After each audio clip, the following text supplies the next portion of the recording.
Hello everybody and welcome to Let's Talk on Pirate Radio. I am Brian the Pirate and today we have a fantastic guest. We have ShannaNina from Twitch. Shanna, how are you doing? Hello. I'm super relaxed right now. Very chilled with your cat. I love that we're not on camera right now. Yeah, it's pretty dope. It's nice to just be able to relax and just enjoy a good bit of nice conversation. So for those who are not familiar with who you are, obviously I actually met you through Movember and then found out you were a Twitch streamer thereafter. But do you want to talk a bit about yourself, like who you are, what do you do? Yeah, so my name is Shanna and I'm from the Netherlands. I have been streaming full time since 2013. Which is like I've never done anything else for that long. I feel like a grandma on Twitch sometimes. But yeah, next to that, I started working for the Movember Foundation last year, heading up their streamer program, and I did it again this year. Next to that, what else do I do? I work in a little bar cafe thingy because otherwise I don't leave my house at all anymore. I make music, I make paintings. I just kind of do what I feel like. That's what I do. A lot of creative things. Yeah. That's cool. That's cool. So obviously you mentioned you've been streaming since you were 13, was it? Since 2013. Oh, 2013, sorry. Okay. Yeah. So what were you doing? I mean, it might as well have been. That's fair. That's fair. That's a while ago. I assumed you were very young. No, I'm 26. Are you 26? Oh, you don't look a day over 30. What? What were you doing before Twitch then? I was wondering the same thing, but so before I started streaming, I was attempting to go to college. I guess, or you call it uni. Right. Yeah. Well, we have college as well in the UK, but then it's uni thereafter. I don't know. Just the thing after high school. Yeah. I was studying music therapy, and then I quit that because I found out I didn't want to be a therapist. I just kind of wanted to know like how music therapy works neurologically speaking. And then I did customer service for an internet provider for a year, and that was a very good motivation to start studying again because that was awful. Bless you. And then I started studying game design, and then because of personal stuff, I had to stop doing that, and I got very depressed, and then I started streaming. Right. Okay. So is game design something you've considered maybe getting back into one day? No. That's fair play. That's fair play.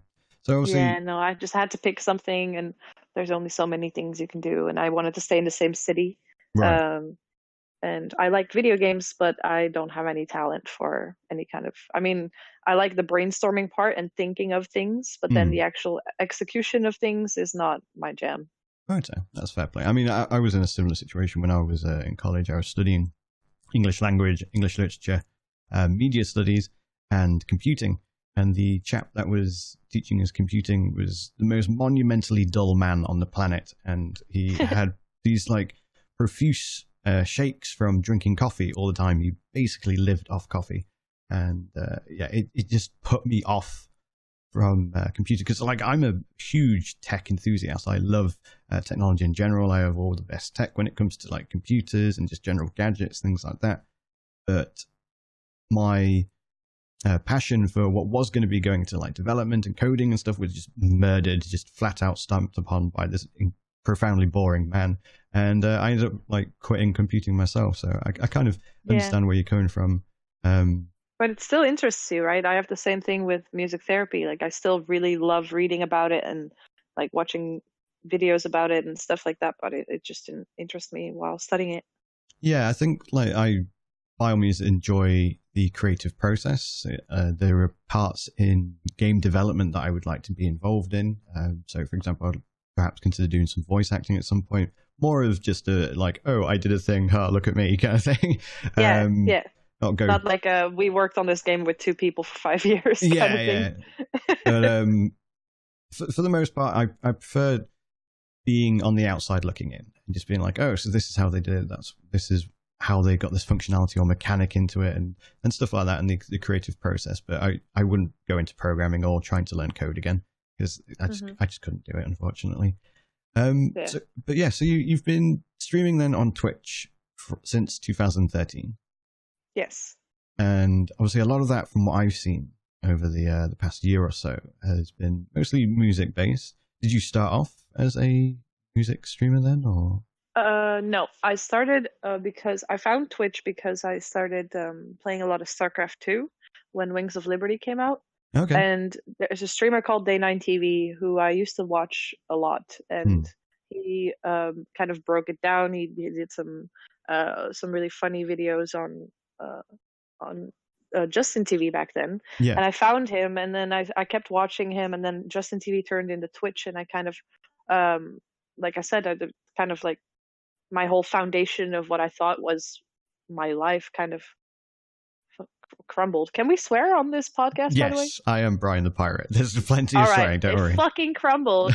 And then I was like, you know what? I've been watching this stream, and maybe I was just trying to see if my internet was good enough. I remember I had 5 Mbit upload speed, which is barely enough, but it was kind of enough. So I started out with doing League of Legends streams. Okay. Because back then people just had switched. I had just switched from StarCraft 2 to League of Legends. It was still season 1 of League of Legends, so it was still like super hype and new, and everybody was playing it. So then I did 10 to 14 hours of League of Legends a day for about, I don't know, 7-8 months, and then I got partnered. Wow, that's pretty damn impressive, to be fair. I mean, with a 240p webcam and like a headset with a mic.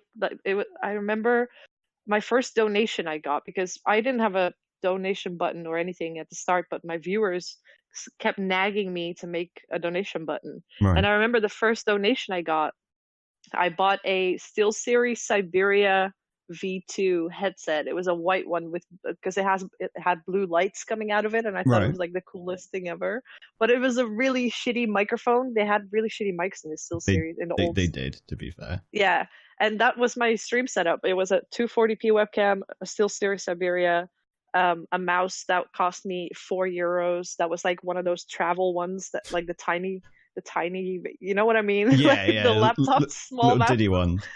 Yeah, with like an elastic cord thing. That was my setup. And then, in the meantime, I've luckily gotten a new mouse. But I've switched games probably like 6-7 times now, and now I'm just kind of variety. But back then, music wasn't really a thing. The terms of service said that your channel had to be 90% gaming content. Even being on full screen webcam for too long could get you reported. Really? Wow. Yeah, so that's why I still now, because I've been kind of raised with that now if I'm on full screen webcam, after 10 or 15 minutes, I just get this kind of feeling like, oh, I should probably kind of start doing something, because I've been on webcam for like 10 minutes now. Yeah, it's become habitual, as it were.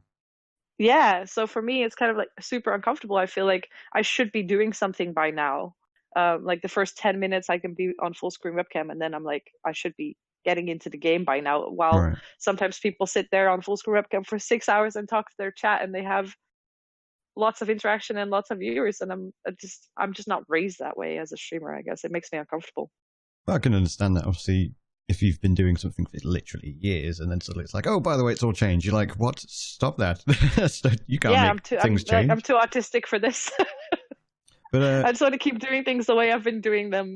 Yeah, I definitely know what you mean about this Siberia as well, because I had the Diablo 3 one when Diablo 3 first came out, and I got the SteelSeries mouse and the headset, and it was a really comfy headset. I loved the whole... Oh yeah, the headband was really good. Yeah, the way it just suspended. But yeah, the microphone was horrible. Like, SteelSeries, if you ever hear this, I'm sorry, but back then your mics were garbage. Yeah. But the rest of the headset was fantastic. I'm actually wearing a SteelSeries one now. I'm quite new to, I say quite new, like I've been on Twitch for about 4 years now. Only been streaming for about 2.5 of those, but at least like professionally, for lack of a better phrase. But yeah, everything before then, when like Twitch was still a bit of a a wild west, as it were. You know, the rules were completely different. Like a lot of people, I hear very mixed things when it comes to attaining partnership back then. Like for some, they say it was easier than it is now. A lot say it's harder. What would you say, like at the time? Obviously, now there's the whole 75 concurrence thing. I don't know. It depends whose dick you have to suck for. I don't know. No, I back then the how do you say that? The bureaucratic way of getting partnered was harder than it is now. Right. Because you had to have 500 concurrents. Okay. But also if you knew the right people, it was easier. And now you can know the right people and they still can't help you because it's just such a big thing now. That they just can't do it anymore. But back then people were like, oh, you know, I know this guy, he's totally cool, give him a partnership. But back then a partnership was quality options. It wasn't even a sub button. That was separate. Right. So you could get partnered and not get a sub button. You could? Wow. It's almost like, what's the point back then in some ways? It's quality options, because quality options were not a thing if you weren't partnered. So like transcoding and stuff like that? Yeah. Yeah. They just didn't have the bandwidth to do it for everyone. Transcoding does make a huge difference. And very few people actually realize that as well, like how many viewers they could potentially lose by having like a 6K bitrate stream and then all the viewers in, say, half of America, because obviously their internet infrastructure is pretty poor, and the vast majority of like Eastern Europe were like, oh, I can't support this because it literally is turning my PC into a piece of like melted metal. Yeah, kind of thing. Exactly. But now it switches automatically. I think if you have over a certain amount of viewers, it kind of reloads and then you have quality options, right? A lot of the time, like obviously I'm an affiliate, so a lot of the time when I go live, it's just there. The only times when it's not is if it's at a peak time. Like I tend to start my streams at off-peak times anyway, and then roll into the peak times. But in those instances, it's literally a case of you go live. Are they there? No. You go off. You go live immediately for like 1 second, and it's like, oh, they're there. Huzzah! Kind of thing. Like, okay. More often than not, I've only had to restart a stream like twice to get the transcoding up. Okay, because it used to be, I think, for if you weren't partnered, it now switches automatically. I don't know the affiliate. I honestly haven't really read into much of anything for the last like 2 years of Twitch, because there's so much changing and so many things, and I just want to play video games on the internet. And that's all I want to do. That's fair. Yeah. So when did the music aspect of it come into play? Fairly quickly, because I used to have, I remember, what was it, Groove Shark, I think? I remember Groove Shark. Yeah, I used to have my Groove Shark playlist, and it was in my chat.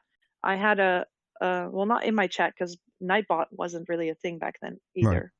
But I had it under like my description. I had my Groove Shark list, and I used to have that because when you play League of Legends, you just can't pay attention or talk all the time. So I always had that playlist on, and I was always singing along. Right. And people were like, "Oh, you have a nice voice. Like you should sing more." And then I was like, "But I can't because I'm streaming League of Legends, and I have to produce 90% gaming content."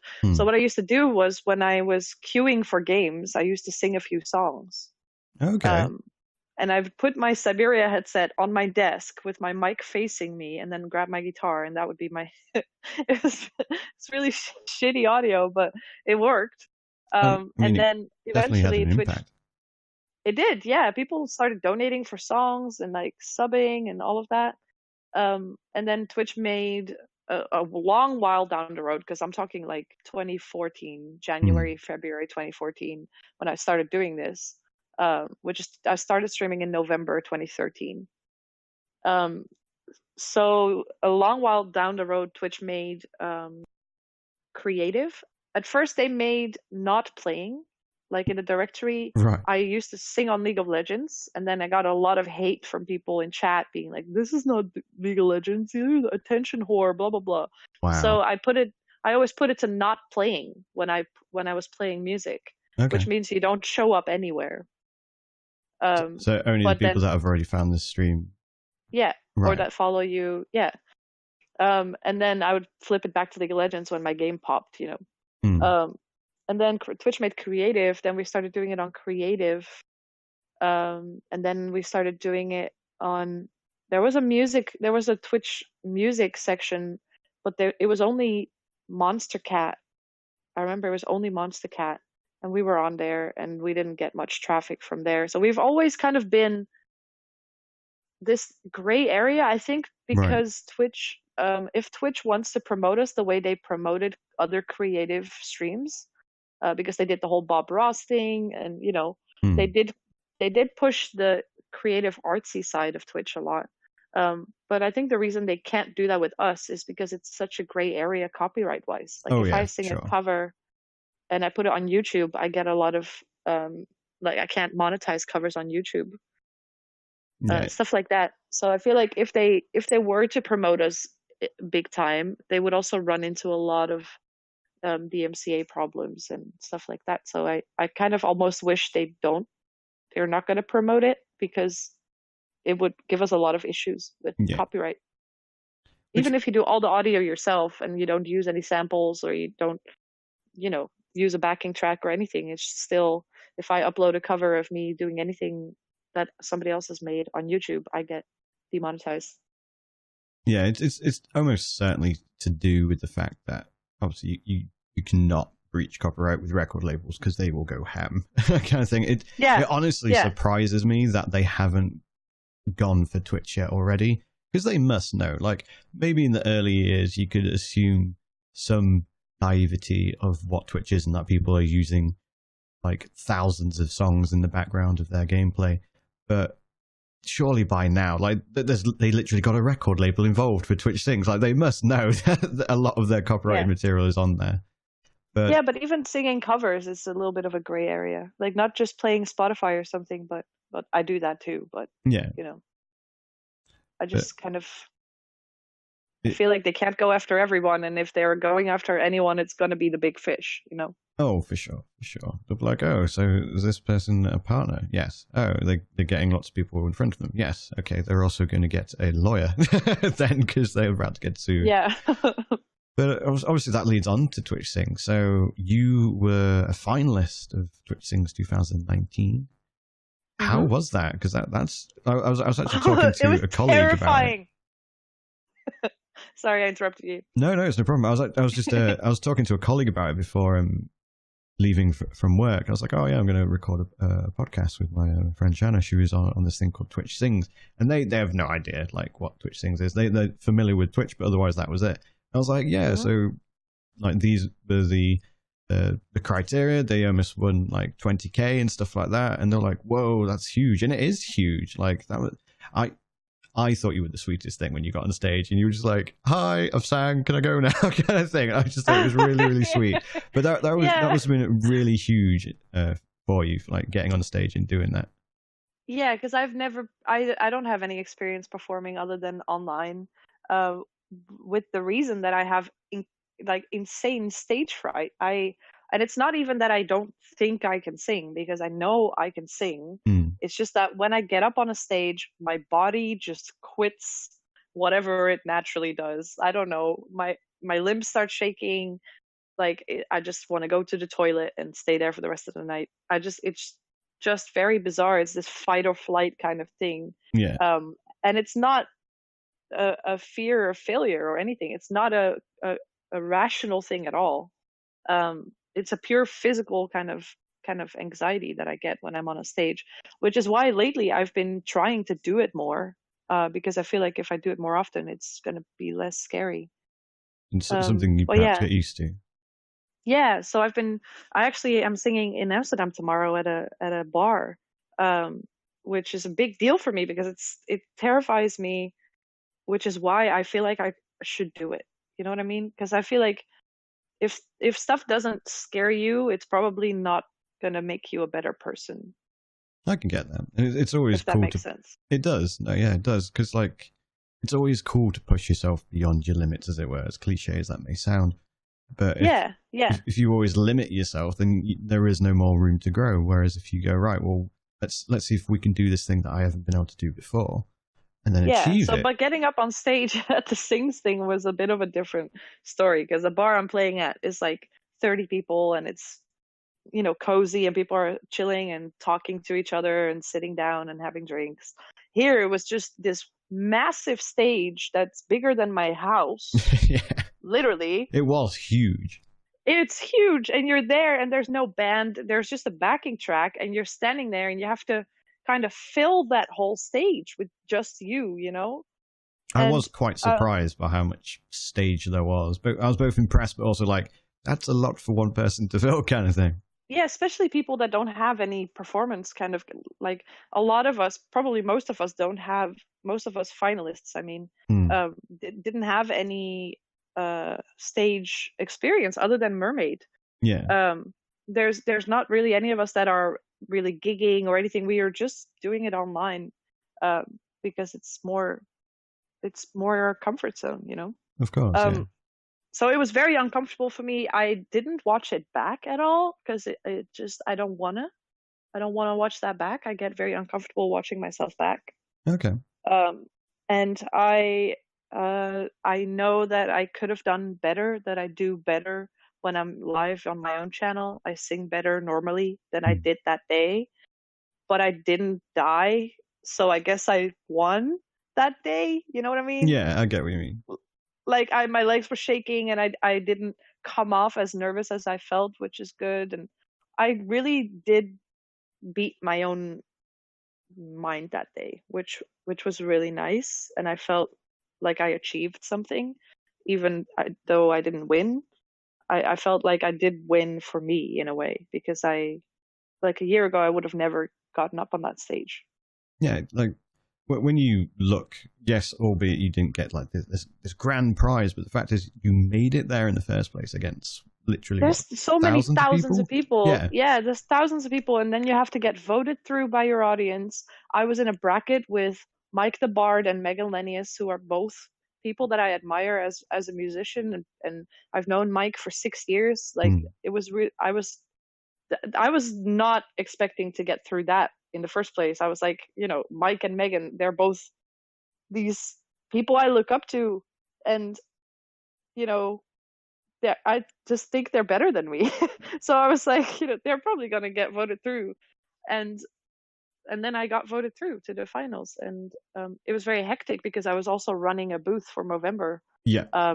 Which meant I was on the floor in air conditioning for 11 to 14 hours a day, and I lose my voice because we don't have air conditioning in Holland. Yeah. Anywhere. So we just have difference in shitty climate. weather.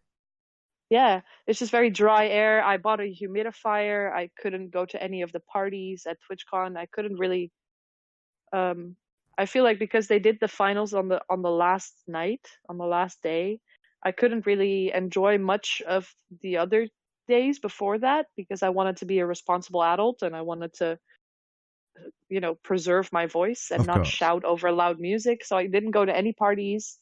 So that was a bit of a bummer, but I can't really complain, you know. Oh, I couldn't go to this party because I had to sing for 20K. Like, oh, woe is me. Yeah, I can't really complain. Like, oh, they flew me out here and now I can't go to the party. You know, it sounds silly, but I did wish they did it on day one, so then the tension of that would have been gone, and we could have actually let loose a little bit after that. Well, because you do worry about it the entire time.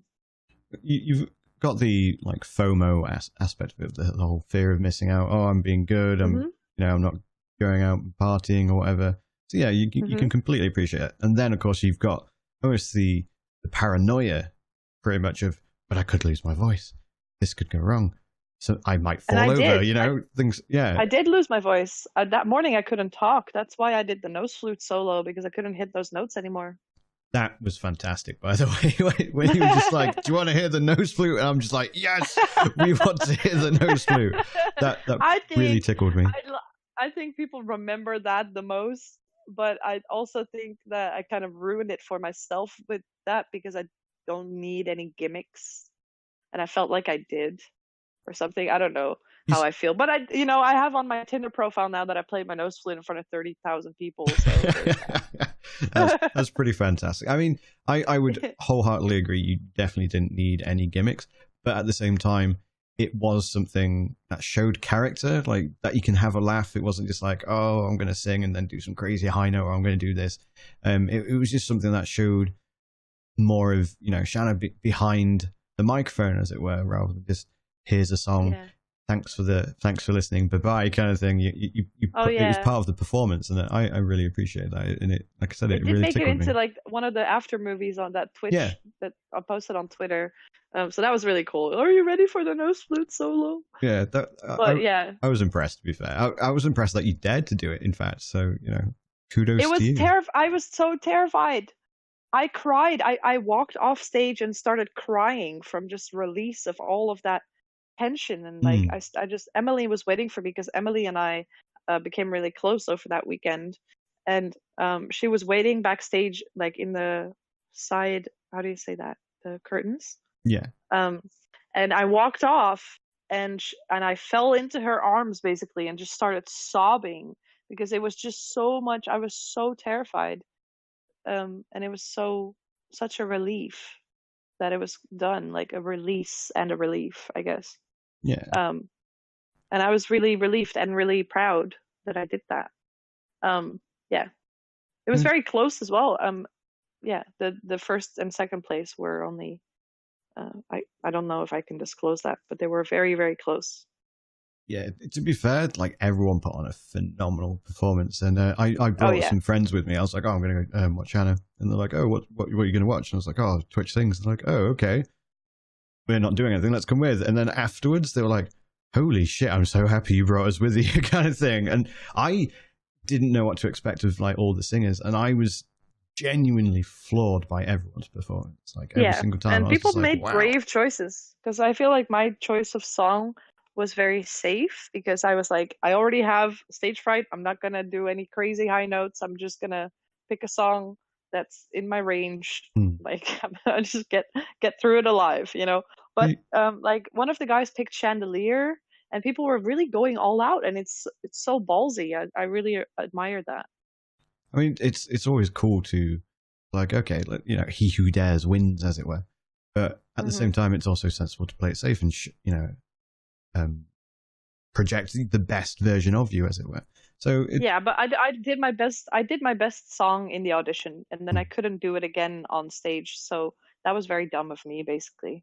But of course, you're gonna pick your best song as an audition, because you have to make it through thousands of people. Yeah. But then on the stage, I picked a song that I'd never really sang before, and because I sing a lot of jazz, and Twitch Sings doesn't have a lot of options with jazz, and a lot of them had long instrumental breaks. And then I was like, well, I'm going to be standing there on the stage for 64 measures, just kind of twiddling my thumbs.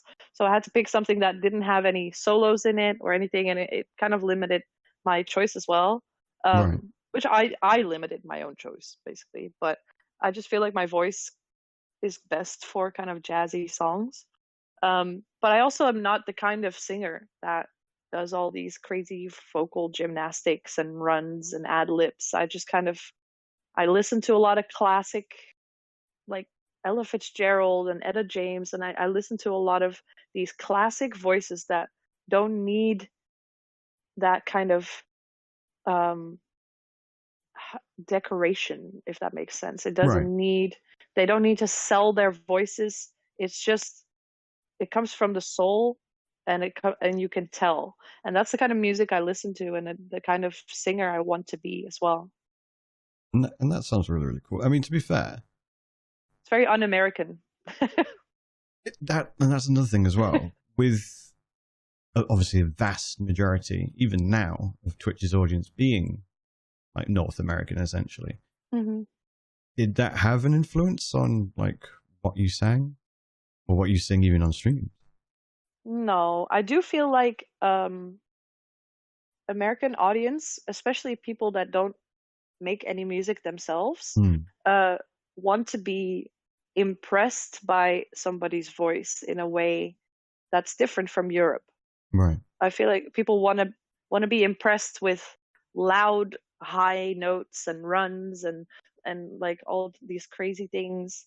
And I feel like in Europe, people want to feel things when they listen, if that makes sense. Like, Yeah. I don't know how to explain this without sounding snobby or without stereotyping a lot, because of course I'm stereotyping a lot right now. But I feel like it's more in the American culture to want to be more entertained and impressed, and everything has to be big and grand.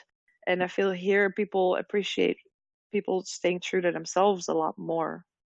I think that makes sense. I wouldn't say it was stereotyping, it's just being observant. I mean, there's a lot Yeah. of things in the States in comparison to Europe. It's very showcasey, it's very showy, whereas a lot of things, most things, there are exceptions, of course, but a lot of things in Europe, it tends to be very placid, and it tends to be, as you say, it's just people doing things more from the heart and less of a performance, I would Yeah. say.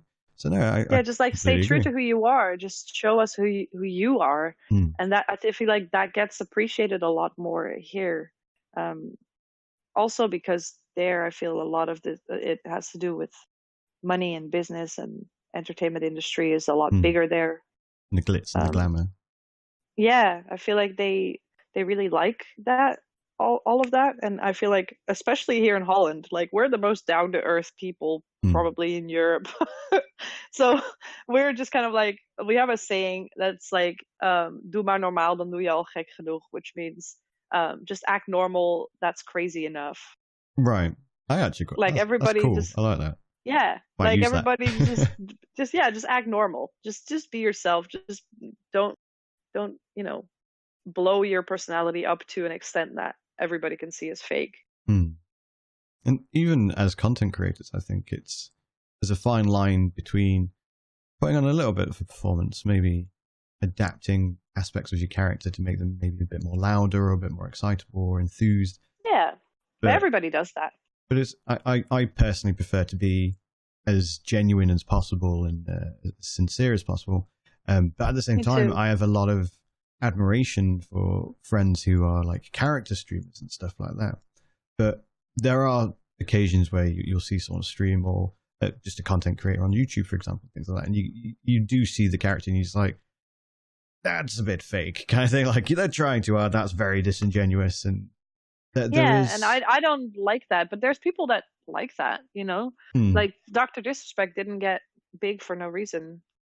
Oh yeah, but again, he's more of a proper character streamer as opposed to someone who's Yeah, just like, exactly. I But love I don't like that. everybody kind of thing. Um, with regards to Twitch Sings, are you going to be doing it again next year, 2020? Hmm, I don't think so. Why not? First of all, I want Emily to win. Okay. And I think she's gonna apply again. Not that I'm like, oh, if she applies, then I can't win anymore, because Right. I just really want her. I just really want to be able to cheer for her without any self-interest, if that Right. makes sense. Yeah. I really want her to win. She's probably. I don't want to be like a dick or anything. I was really cheering for her last time too. Right. I she deserves a win in general, Mm. and she's not just a nice person, she also is talented as fuck. And I don't like using talented, because I feel like it kind of sounds demeaning, because it's not talent, it's hard work and a lot of Mm. practice. Yeah. But she's an incredible singer, and I really want her to win. And also, from what I said last, like, about all the parties and not being able to really enjoy the event because I was anxious and I was nervous for the last day, and I wanted to preserve my voice. This TwitchCon in Amsterdam is going to be my city. Yeah. I want to party till 5 a.m. every night. Like, I want to show people around. I want to shout. I want to smoke. I want to, there's so many things. I just want to really enjoy TwitchCon coming to a town like 30 minutes away from me. Right. So in Amsterdam, I'm not going to do it. And then in the next San Diego one, I have the same problem with air conditioning and losing my voice and it being America. Um, so I don't know. And also, I don't think it's my thing, honestly. Like, it's a really cool price, and it was really cool to do it. I really appreciated the experience, and it was amazing, but it wasn't my comfort zone. It's Right. not the kind of musician that I kind of want to be.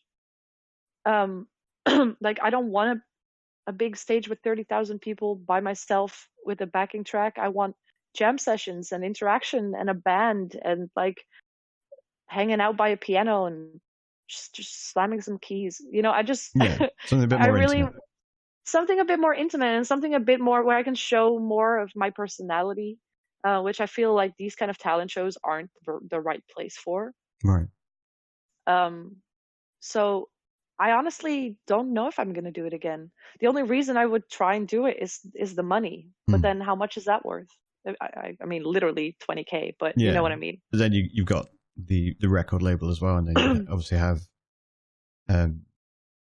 I forgot the word, but A single. obligations. You'd have Yeah. obligations as well Oh, to. yeah, but that terrifies me too. I'm just not ready. I don't even know what kind of musician I want to be. I don't know what kind of music I want to make. What Like kind of I'm music? just not So, ready. what kind of music are you going to be doing at this bar that you're going to be performing at tomorrow? I'm gonna be doing a lot of covers that I also do on stream with my loop station. Okay. But I was more speaking in a way that the stuff I write, Hmm. I honestly don't really know what I want my musical identity to be like, and I think that's very important to think about. Do you write a lot of Mainly, your own music? yeah. Well, lately I have been writing a lot more Hmm. because I've been going through a bunch of things, and I just went through a breakup, and I had to move house, and like it was just a big thing, and it really triggered a lot of um, introspection for me. Right. So I've been writing a lot more recently. But honestly, because I listen to so many different things, I listen to jazz, but I also listen to metal and I listen to trip hop and I listen to all these different things and I have no idea what I want, like what I want to Right. make. Is it Um, almost a case of too much choice, or just yeah, and then at the same time I want to do something completely new, right? kind of like Billie Eilish did, like her whole genre didn't it doesn't really fit into any one category. Right. So I need to kind of explore myself as a musician a lot more before I can kind of get into a competition where you can win a record label or you can win a record deal for recording a single Right. with Columbia Records. Then you need to know what you want to make first. I Of feel like. course, yeah, because you'd get then, but okay, so what are we going to do? And you're like, I don't know. Kind of thing. Yeah, like, I was do you have hoping any you could tell songs? I'm me. like, I have this one. It's acoustic guitar. Good luck marketing. Yeah. Like, yeah. So I'm kind of still. I'm just kind of starting to really put my mind to making more music, Okay. and I'm a little bit late to the party because I've been making music since I was like 9, Hmm. but I just didn't have the confidence or the drive, and I do now. So I'm kind of just starting now. Would you consider literally starting a band then and be like, yo, I need a band Mm, to sing with, so be I'd in a band with love me. to have, you know what? I keep saying like my next boyfriend's going to be a singer or a guitar player or both All right. because I really want to be that couple that like sings together and it's so romantic and it doesn't work out that way probably, but I you mean, know. you never know unless you try, I suppose. But yeah, I don't want like a big band. I just want cool harmonies and just like heartfelt music. And yeah, I've been actually I was in a studio a few weeks ago with Ruben de Ronde, which is a Dutch DJ who works with Armada Records, Okay. which is Armin van Buuren. Um, and he's pretty famous, and he streams on Twitch, and he saw my stream like 2 or 3 years ago, Right. and we always had this like, oh, we should do something together sometime. Yeah, yeah, and then you never do. But he actually texted me like, hey, I'm going to the studio tomorrow. You want to come? So we're working on that right now. We're going back into the studio probably in January, and that's EDM. That's like trance, Right. Okay. which is a completely new experience for me. But I have no experience whatsoever working with any kind of digital music software. Hmm. Because I always just record the actual instruments into a microphone and Right. that's it, you know.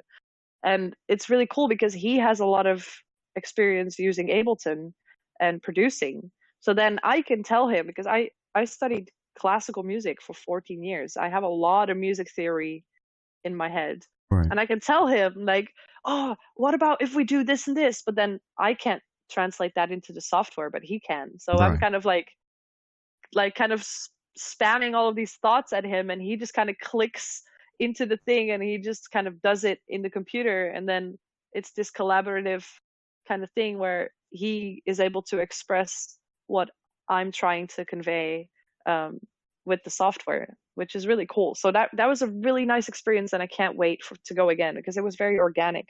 Right. And it from the get-go, it was just like really, we were in the same flow, if that makes sense. Yeah, it totally does. I mean, it sounds like it would be a very cool collaboration, especially when you get two things that contrast so much as well. So yeah, it's my jazzy voice and then his EDM trance background, and it really works. Yeah, look forward to hopefully hearing something maybe one day. Yeah, I don't know, man. I don't know how any of this works. Just record it on the slides. Like, okay, let's put this out into the world. But yeah, because I'm terrified. I'm like, what if I post on my Instagram story a part of this song that we're making, and then somebody else makes it? Like, how dare you? I thought of it first. I don't know how that works. Like, I'm just gonna leave all of the production side and all of that side to him because he's already signed with that label. I can very much appreciate the technicality behind it. Like, very recently, I say very recently, it was literally a week ago, I downloaded Acid Music Studio because I was like, okay, like going back to the whole copyright thing, like I don't want to get DMCA'd, I don't want to have my VODs muted, etc. So I have gone about remixing a intro track, and I've got it to 13 minutes so far. How long did that take you? I've spent about 6 hours on it so far, and it's I have a 1 minute track. It took me 4 hours. Well, a lot of it is with the fact that I'd never used the program before, so no, me neither. I had to look up a tutorial for every single button. I looked up a tutorial. That's why it took me 4 hours. Well, I went very stereotypical bloke about it, and I've yet to look at a tutorial. I just opened up the program and I was like, okay, this looks like I put sound here. Let's start with that. And then I just started uploading tracks. And to be fair, it becomes quite intuitive once you work out how something is like spliced together and what all the effects and stuff do. You're like, oh, so that's how I turn a piano into an electric guitar. Fantastic. I could do that again next time. Yeah. But, I downloaded, I went straight into Ableton, which is one of the most complicated DAWs. So I kind of made it very hard for myself either. Or I'm just bad at it, but you know. We'll say it's difficult. It's a learning process. Yeah, it is very difficult. It is a huge learning curve. It's like a cockpit when you're sitting there and there's all these buttons and you're like, how do I not crash this plane? It's like, let's press the big red one, and that actually just records for once. Yeah, it doesn't blow anything up. It literally just records. You're like, oh, okay. Who knew? All right, this works. Obviously, the way I discovered you was through Movember, and you were like, oh, have you heard of Movember? What brought that about? How did you go from Twitch and having this fabulous singing voice and then suddenly like, hi, charity? Well, I really enjoyed doing charity streams. And I back then I had a lot more viewers than I have now. But back then my music streams had like 400 or 500 viewers, and I used to do like 2 or 3 charity streams a year, which now I can't do anymore because I literally need all the income I can get from Twitch to kind of survive. And with a charity stream, you kind of, you know, people that donate that day are not going to donate again the next day to you, if that makes sense. So it's a very kind of double-sided thing. But anyway, I used to do a lot of charity streams, and I was looking for a charity that did something with mental health and specifically suicide prevention. And I was looking online, and I found the American Foundation for Suicide Prevention, but I'm not American, And Right. so it felt, not that, people are people. I don't want Americans to kill themselves, but Of you know what I course. mean?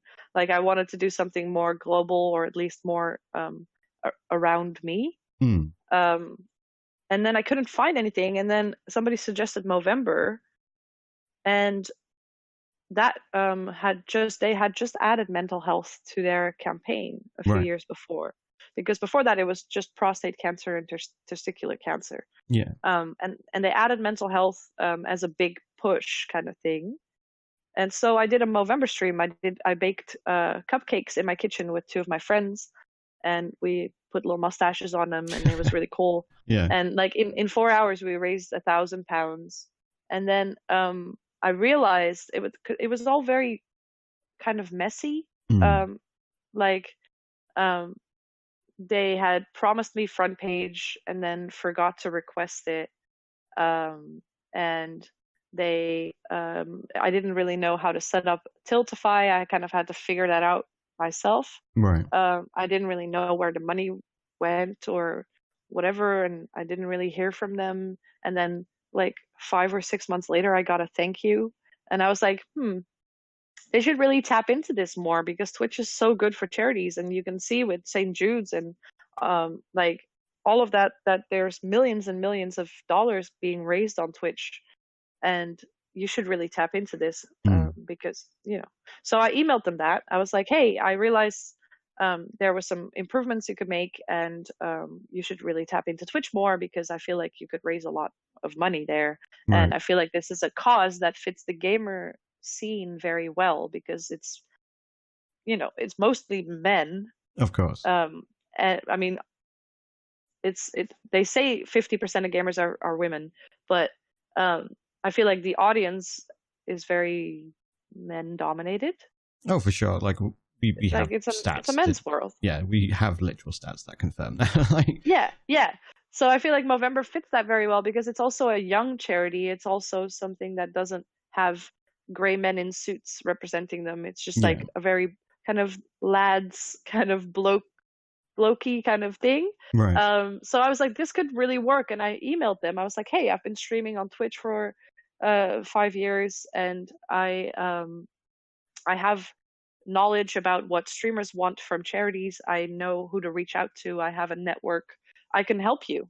Hmm. And then I was hired. I got an interview, so I flew to London for a job interview, and I remember I had a whole printed out folder with my business plan for that year. Like, this is what we're going to do. This is what we're going to reach out to.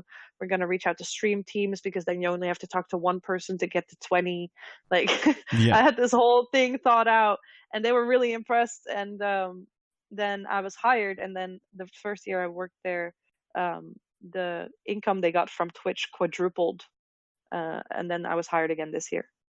Which is, pretty dope, to be fair. So I kind of blagged my way in, and then I followed up by actually delivering what I said I was going to do.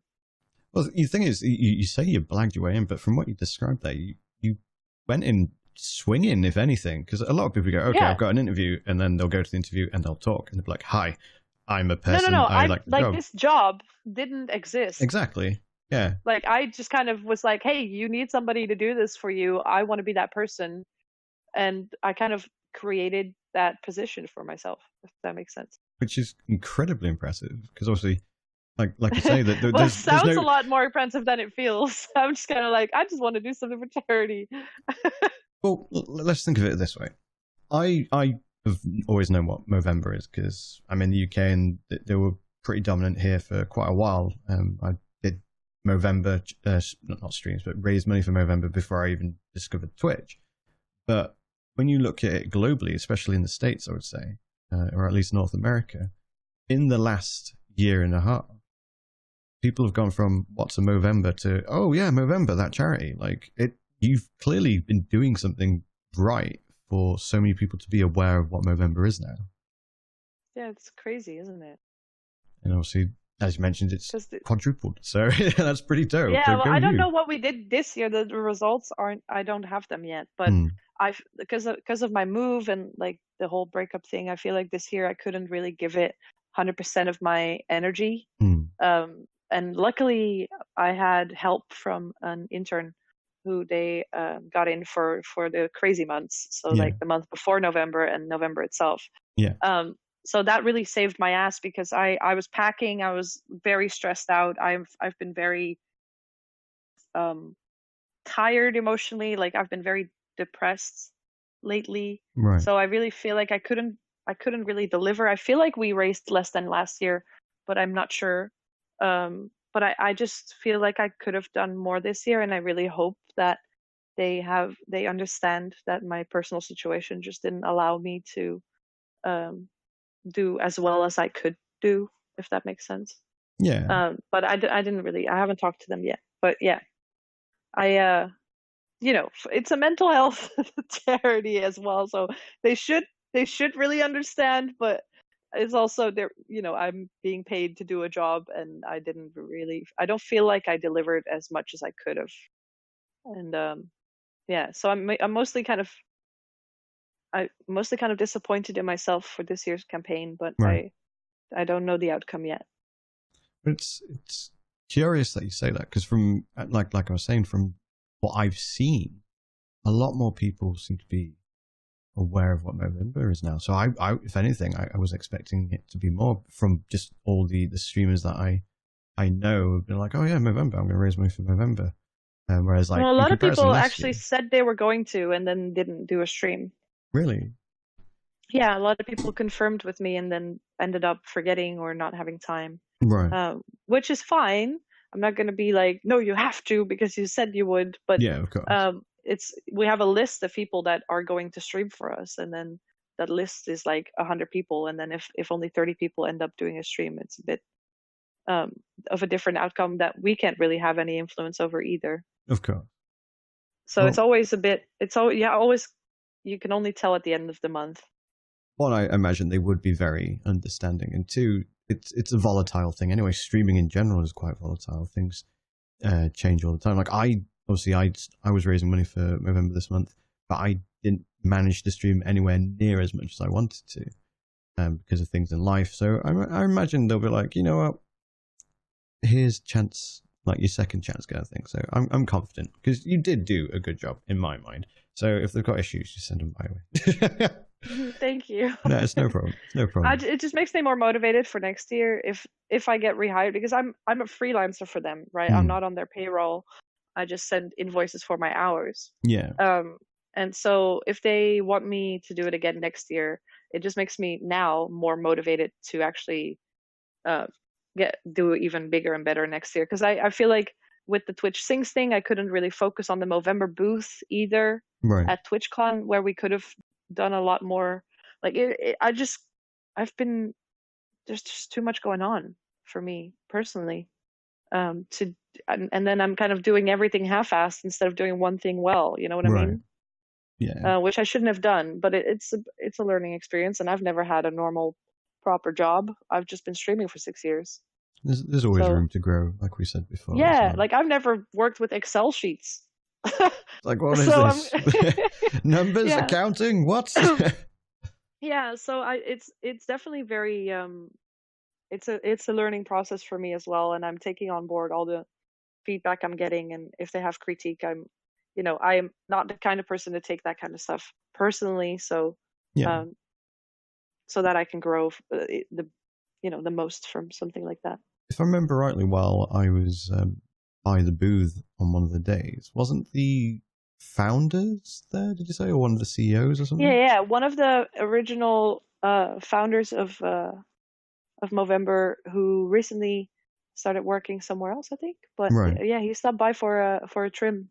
Oh, okay. So like, was he there for something else, or did he just happen? Oh, okay. Yeah, okay. He's a different charity now. I can't remember the name. I don't know, but they had a booth that wasn't in the charity plaza, but just outside of it. Oh, okay. And he stopped by to say hello, and that was really cool. I was just saying, because it is really like friendly, like it's just a really casual place to work. Yeah, like everybody's just pulling the same carriage, if that makes sense. And Yeah. they're all like, we don't care if you're wearing shorts to the office, like as long as you do your job well, you know. Exactly. Yeah, and it's good to be in environments like that where it's just Yeah. chill, and everyone has like the same vibe. It's nice. So Yeah, it is. with obviously you mentioned Twitch Amsterdam, you're going to be going at it large, as it were. Yeah. What's your opinion on like Twitch Europe in general? Like, are you really stoked about it? Like, did you go to Twitch Europe this year? I went to Berlin. Yeah, I've Yeah. been to every TwitchCon so far. Wow. But Berlin was really cool because it the year before that in America was, I'm gonna say, San Jose. Yeah. I think. Yeah. And that was my worst TwitchCon experience so far, with all the lines, and like it was just the convention center was basically not big enough, and it was just too many people, too crowded, not enough fun things to do outside of the convention. Like it was just not my thing. Right. And then Berlin was kind of like TwitchCon 1 again, Okay. where it was not crowded. People knew each other. Like most people there knew each other in the partner lounge. It was just kind of like a reunion, and everybody was making plans to go to things afterwards and go to dinner with each other because you actually had time to see everyone. And, you know, it was just really, it reminded me of TwitchCon 1 in San Francisco. Probably also because the organization was a little bit messy, Right. which is probably comparable or comparable. How do you say that? You can compare it to the first TwitchCon. But yeah, I really enjoyed the smaller scale, and I love Berlin anyway. So. With Amsterdam, then, is in comparison to say Berlin, is there any improvements that you'd hope they would make? Do you hope they keep it small, or obviously they won't keep it small, but do you wish they would? Or Well, the thing is, they planned it at a very busy weekend for Amsterdam. right.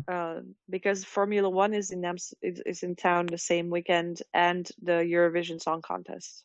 Wow. Okay. So Amsterdam's just going to be one giant pie, basically. Yeah, and I don't know. Like the cabs are going to be crazy. Even though you can ride your bike or public transport's really good in Amsterdam, so I'm not too worried about that. But the hotels, and I feel like a lot of people can't make it because everything's so expensive. Because most of the hotels were already booked when they announced TwitchCon. Wow. Okay. With it being a tourist destination, yeah, and that as well. Yeah, for all of the other events, they were already announced. So I feel like when TwitchCon was announced, there were only like 2 or 3 hotels that weren't like €500 a night. Wow, that's very interesting that they didn't look into that beforehand.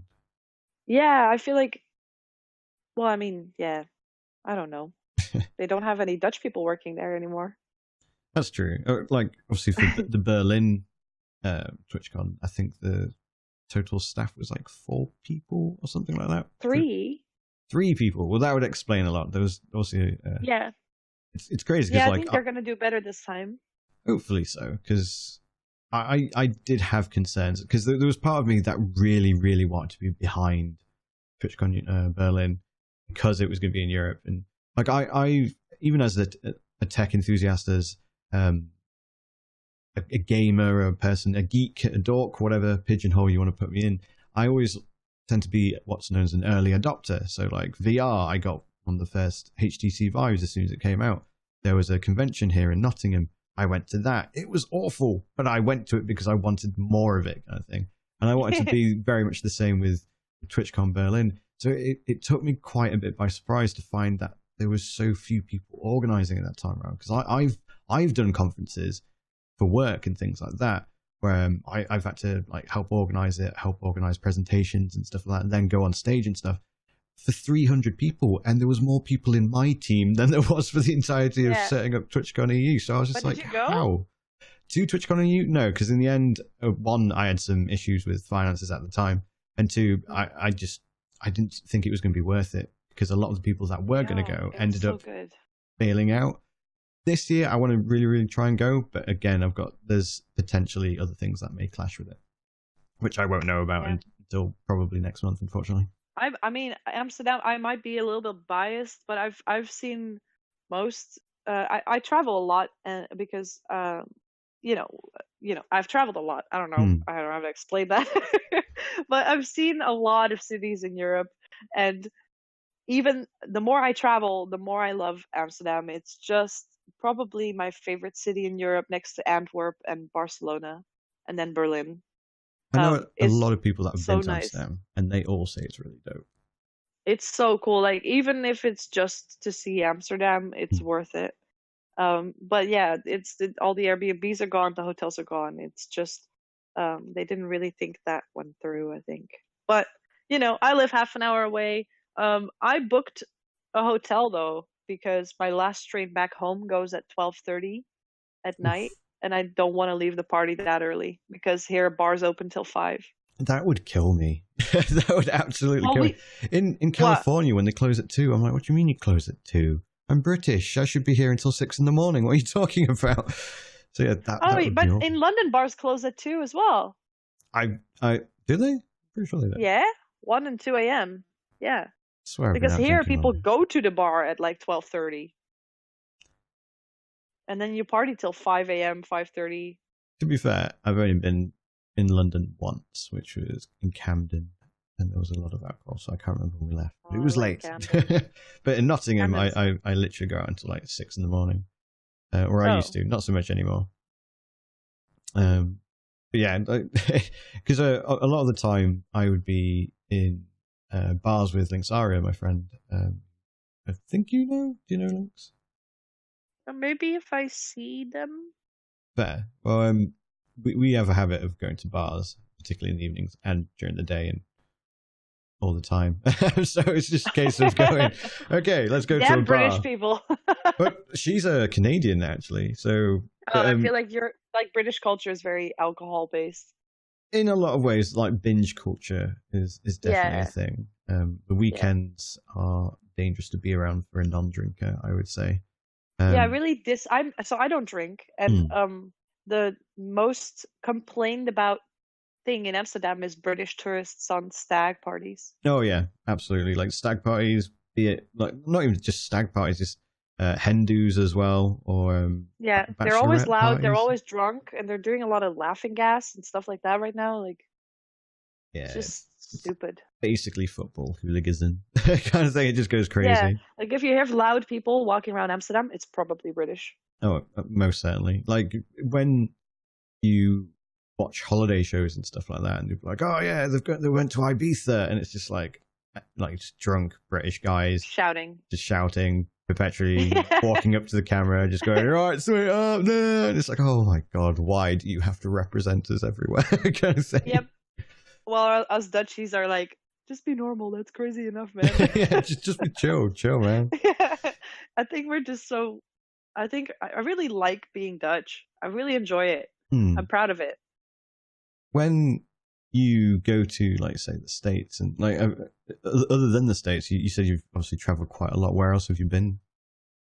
Honestly, I have not been to any non-Western countries except Right. for Mexico. Oh, okay. And Turkey, if you count Turkey as non-Western. Yeah, I would say so. But so I've never been to like Asia or Africa or anything like that. But Right. I've traveled most of Europe, and then I've been to Boston, New York, Austin, Dallas. Let me think. Been to California, so San Francisco, LA, San Diego. So that's a lot for somebody from Europe, I think, to be in America. But yeah, I really enjoy traveling alone. I just like being, it makes me feel free. And you always talk to people on the way. Do you notice much of like a culture shock? Like, say, for example, when you go to the States? Because obviously, me being British, I'm fairly used to like Europe as a whole, but even British is like, or the UK is very different to say Western Europe. And then when I go to the States, I'm just like, there's certain things where I'm like, wow, that would never happen in the UK, be it something good or something bad. Do you have like similar experiences? Well, first of all, tipping. Yeah. We don't do that. Like, we do a bit here, but it tends to be at restaurants, and it's not so much because the mandatory waitresses need it or anything. If anything, like my friend used to work in an office, and she left her office job to go back to waitressing because it was so lucrative because she made so much more money. Whereas obviously in the States, like she hated working in the office because the tips that you get in like restaurants and stuff tend to be pretty big, and the whole like salary thing here in the UK, like minimum wage, is pretty reasonable. Like even in like service roles, whereas obviously in the States you get paid pittance in comparison to what you'd get paid for the same job in the UK when it comes to that kind of role. Because we don't. I work at a bar, but I make like 10 something. So let's say 11 euros an hour, and then my tips are usually like on average 1 or 2 euros an hour because it's a bar. Like people aren't ordering food, people aren't ordering drinks, and it's just it's not a big. It's just not a big thing here. The only way I tip is if my food was exceptionally great and the waiter is cute. That's what I tip. That's fair. Like I always do. If in the UK, when it's a big meal, if there's a bunch of us, even if the service was mediocre, because I understand how like crazy it is. But as I said, otherwise, it's not really something that you see over here in Europe. In the States, like I was prepared for it because I had friends who were like, tip everything ever kind of thing. I was like, okay, sure. Yeah, but I did that, and then I tried to tip my bus driver in New York, and then my friend was like, you don't tip like bus drivers. I was sorry, I'm Dutch. My whole week was just, I'm sorry, I'm Dutch. And like the more I travel to America, the happier I am to not live there. Right. Because there's so many things that I don't like. Right. And it's just the way people think food is such like there's so much waste. If that makes sense. I feel like the portions are so big that either half of it gets thrown away or people take it home and then throw away the rest of it at home or eat the rest of it. I don't know. It's just weird. The portions are weird. I ordered soup and I got a bucket full of soup. Like, who's going to eat all that? Right. It's unnecessary. And then it's just silly to me that people treat, and now it's getting better with all the health craze and like, the keto things and all the organic food stuff and all the avocados. I don't know. All the avocados, so many avocados. It seems like all the Americans love avocados. Maybe that's just California, but they all seem like obsessed with avocado. I don't know why, but yeah, I feel like it's getting better, but definitely I feel like the respect that we have for things to keep you alive, like food and drinks and all of that, is a lot higher here. Right. I think even higher in Asian countries like Japan and stuff. They are very respectful towards what they're eating, but I feel like the food thing is a big part. The tipping is a big part. Also, people don't say what they mean, which is also, I know, a very Dutch thing, because British people don't say what they mean either. But like Dutch people specifically get perceived as rude a lot. Like I just say something in a way that's so direct that people aren't used to it. Yeah, instead of like, hey, would you maybe stop doing that or something? I would just say like, stop it. Right. It's just, there's no other, that's what I'm trying to say. I'm trying to say stop it. So why not just like, ain't nobody got time for that. Yeah. It's like, hi, would you stop poking me in the face if you wouldn't mind? That'd be great. As opposed to, can you pack that in, you git, kind of thing. Yeah. It's like, stop doing that. Period. And or it's the same with like being in a bar or flirting or whatever. I'm just gonna like, you're cute. Like it's like, I just gotta just say what sure, come on. Yeah. It's like, hey, can I have your number? Like, I don't know. I just say what I mean always. And even if it takes me a while to get there, I always say what I mean. And I feel like that's a very big difference. Not specifically with Europe and America, but specifically with Dutch people. We are just so taught that you can be blunt and upfront and people will appreciate it because what somebody's thinking. Value is to you. You know what I mean? Yeah.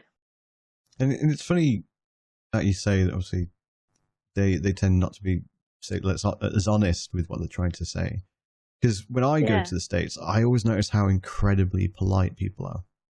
And yeah, same for Britain though. The thing is, like, people would remark, "Oh, like the British are so polite," and I'm like, "Are we?"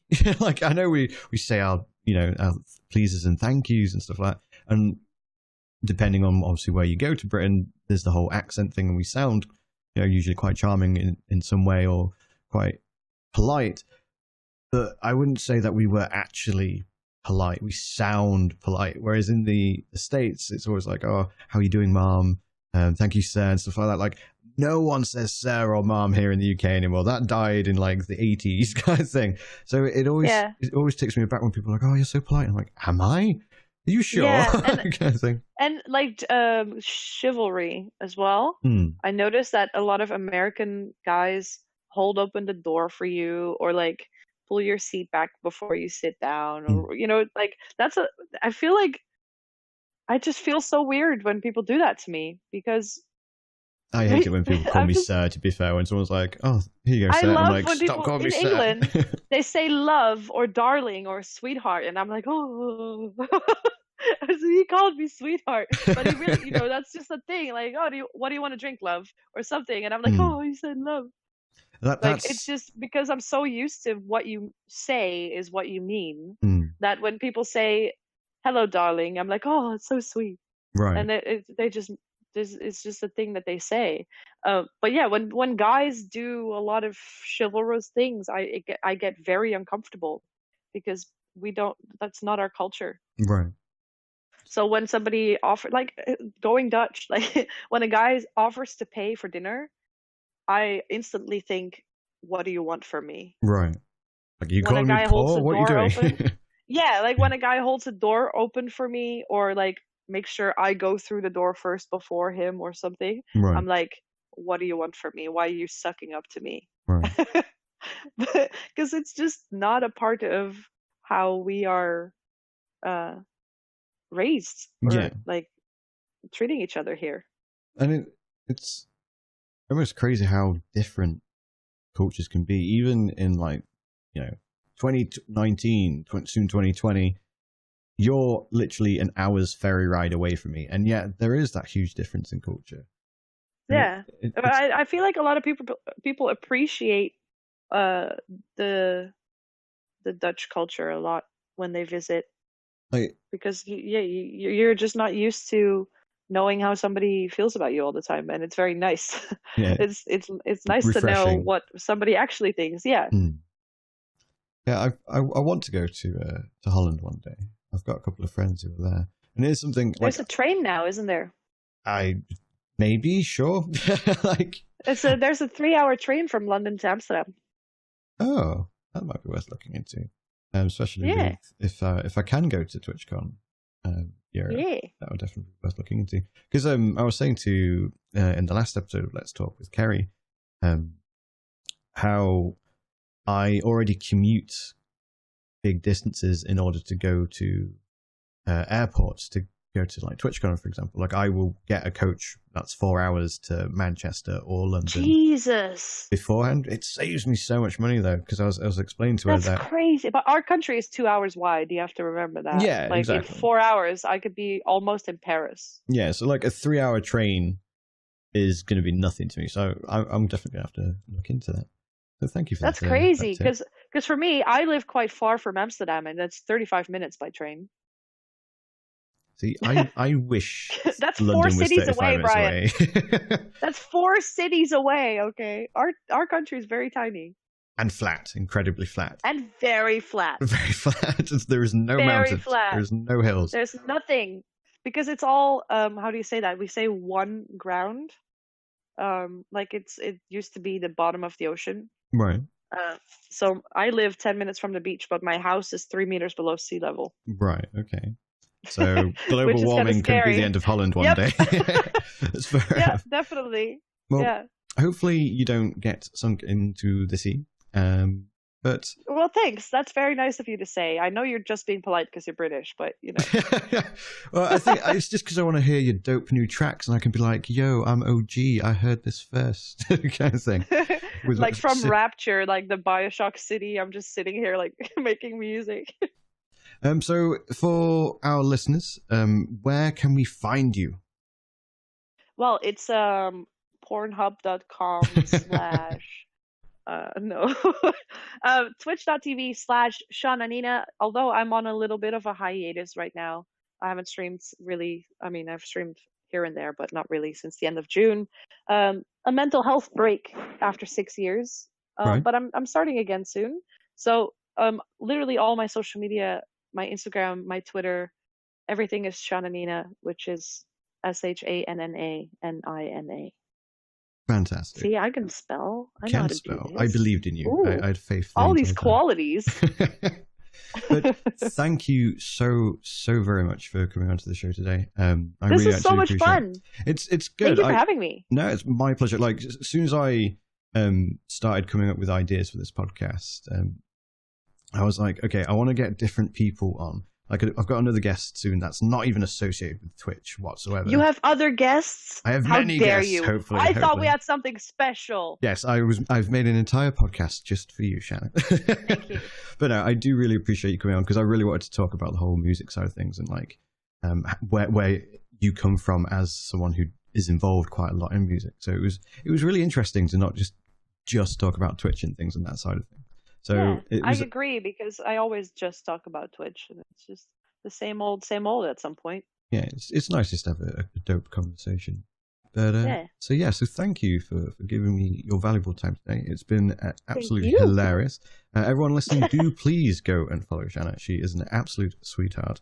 And stick around for the next episode. Otherwise, all have a good and beautiful evening. Bye-bye.